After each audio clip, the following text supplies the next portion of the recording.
Պարողին աչքալուծանք շաբաթը սկսվեց գազի, ավարտվում է հոսանքի էժանացման լուրով, կապույտ վառելիքի հունվարից փոխվող արժեքը հաշվի առնելով հանրային ծառայությունների հանձնաժողովը սեփական նախաձեռնությամբ սկսում է էլեկտրաէներգիայի սակագնի վերանայման գործընթաց։ Վերանայումը բնականաբար էժանացման ուղղությամբ է, որքան առայժմ չի խոսվում։ Շատ կարևոր է, որ գործարարները եւ պոտենցիալ ներդրողները տեսնեն, ինչքան սահուն, ինչքան արդիական եւ լավ է կազմակերպված ամեն ինչ։ Բիզնեսը, թե հայ-վրացական սահմանը հատող քաղաքացին այսօրվանից սպասարկվելու են Բագրատաշենի ամբողջությամբ նոր մաքսակետում։ Բավրա Գոգավանի հետ $52 միլիոն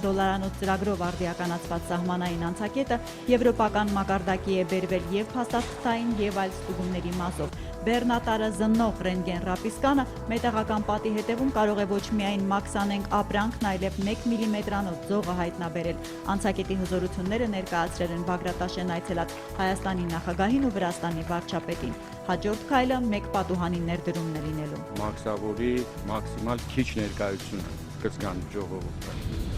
Նվազեցված 55 միլիարդանոց բյուջեն բավական է, որ առնվազն 2 անգամ բարելավենք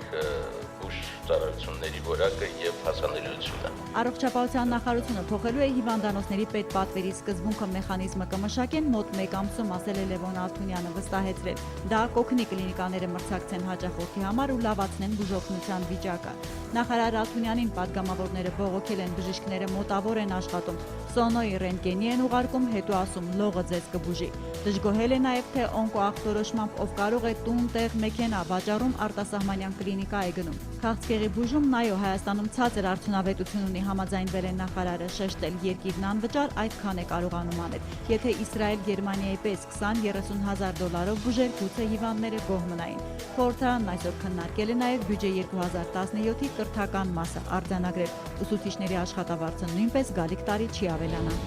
Առողջապահության նախկին նախարար Արմեն Մուրադյանը պաշտոնը թողնելուց հետո վերադարձավ ոչ միայն վիրահատարան, այլև հարազատ բուհ։ Երևանի բժշկական համալսարանի խորհուրդ Նուրբ Փաթորյան նիստում հենց նրան է միաձայն ընտրել ռեկտորի պաշտոնակատար։ Ըստ շրջանառվող լուրերի դեպ բժշկականը տեղի եւ արտասահմանցի ուսանողների գերբարձր վարձավճարներից անկախ բավական վատ ֆինանսական վիճակում է։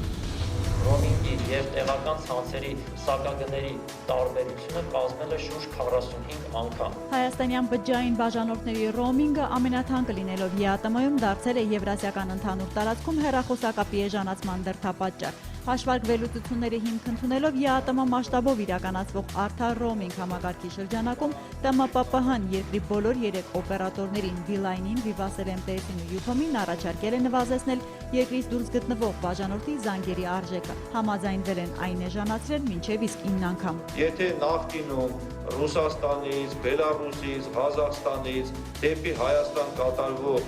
ռոմինգ հեռախոսազանգերի գները կազմում էին մինչև 2150 դրամ, ապա այսօր դրանք զգալիորեն նվազել են եւ միջինում կազմում են 1 րոպեի համար 250 դրամ։ Այս տարի առաջին անգամ դպրոցը շրջանավարտին հնարավորություն կտա ավարտական քննությունները հանձնել ոչ թե 4-րդցիների ու 9-րդցիների նման պարտադիր հունիսին, այլ նաև հունվարի 14-ից 28-ն ընկած ժամանակահատվածում, եթե իհարկե երիտասարդը դիմորդ է եւ ամռանը մասնակցելու է միասնական քննություններին։ Կրթության գիտության նախարարի հրամանի համաձայն առաջիկա ձմռանը 12-րդ դասարանի աշակերտը կարող է ստուգել գիտելիքները միայն այն առարկաներից, որոնք չի հանձնի միասնականի ժամանակ։ Շրջանավարտի քննական բեռը թեթևացնող նորամուծությունից օգտվելու համար սովորողը պետք է մինչև դեկտեմբերի 1-ը դիմում գրի դպրոցի տնօրենին։ Անշատային շատ էր բերվել, այնքան շատ էր, որ դաժե շուկա հանեցի։ Ծավեցի Սպարտակն այս տարի էլ հայկական կիրի կվաճառի արևադարձային պտուղներից այգու զարդը, Կապան ծավ Մեղրի ճանապարհից տուրիստներին երևացող ֆոտոսեսիաների թիրախ բանանի փարթամ ծառն է։ Էկզոտիկ մրգերով հետաքրքրված այգեգործը որոշել է նաև անանաս աճեցնել։ Նոյեմբերի 4-ին NASDAQ OMX Արմենիայի հարթակում արտարժույթով գործարք չի կնքվել։ Հանգստյան օրերի համար տարադրամային շուկայում ձևավորված միջին փոխարժեքներն ըստ կենտրոնական բանկի հետևյալն են։ Թանկարժեք մետաղների համար էլ Արժին բանկն առաջարկում է հիշյալ գնանշումները։